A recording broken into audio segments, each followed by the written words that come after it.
নমস্কার বন্ধুরা, গপু আর গোলু সোনার পরিবারে আপনাদের সবাইকে জানাই স্বাগত।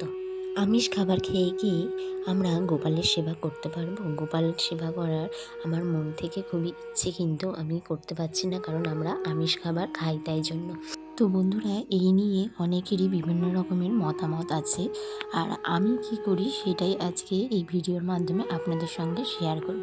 তো বন্ধুরা, আমরা যারা ছোটোবেলা থেকেই আমিষ খেয়ে আসি, তো তাদের পক্ষে নিরামিষ খাওয়া একটু কঠিন হয়ে দাঁড়ায়। আমরা ছোটোবেলা থেকেই একই রকম খাবার খেয়ে অভ্যস্ত, তো সেই দিক থেকে আমরা যদি হট করে আমিষ খাবার ছেড়ে দিই, তো সেটা কঠিন হয়ে দাঁড়ায়।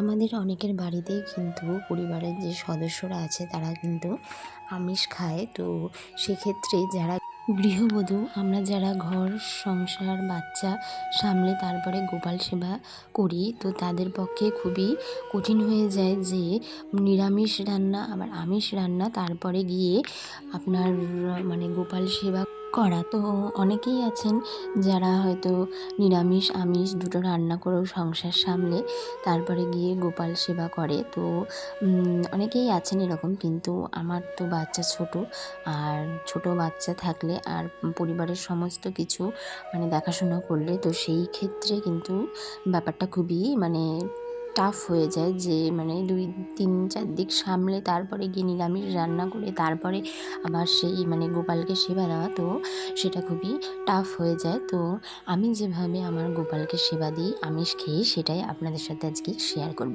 তো আমি প্রথমে কিন্তু সকালবেলা উঠেই আমার স্নান টান করে শুদ্ধ বস্ত্রে গোপালের কাছে চলে যাই। ওকে ঘুম থেকে তুলে স্নান করিয়ে দিই, স্নান করিয়ে দিয়ে ওকে ভোগ দিয়ে আরতি করে আমি চলে আসি। তারপর আমি এসে সংসারের সমস্ত কাজ করি, রান্না ঠান্না করে নিই। রান্নাবান্না করে তারপরে আমি 12টা 12:30টার দিকে আরেকবার যাই গোপালের কাছে।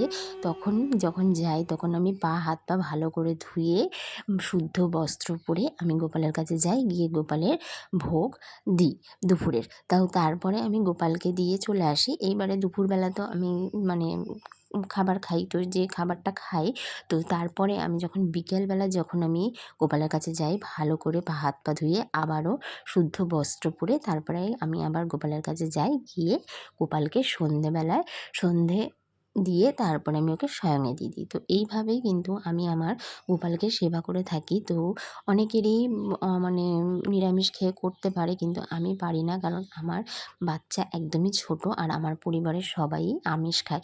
আর আমাদের পক্ষে কিন্তু প্রতিদিন 3-4 বার করে স্নান করাও সম্ভব নয়, কারণ অনেকের ঠান্ডার ব্যাপার থাকে, যে ঠান্ডা লেগে যায়, বা অনেকের ছোট বাচ্চা থাকে, অনেকের সংসারের অনেক রকম কাজকর্ম থাকে। তো সেই সব সেরে তারপরে গিয়ে 3-4 বার করে যতবার রান্না করব খাবো ততবার যদি আমরা গিয়ে স্নান করি তারপরে গোপালের কাছে যাই, তো সেটা খুবই অসম্ভব ব্যাপার। তো সেই জন্যই আমরা এইভাবে যখনই গোপালের কাছে যাব তখনই আমরা হাত পা ভালো করে ধুয়ে শুদ্ধ বস্ত্র পরে তারপরে যাব।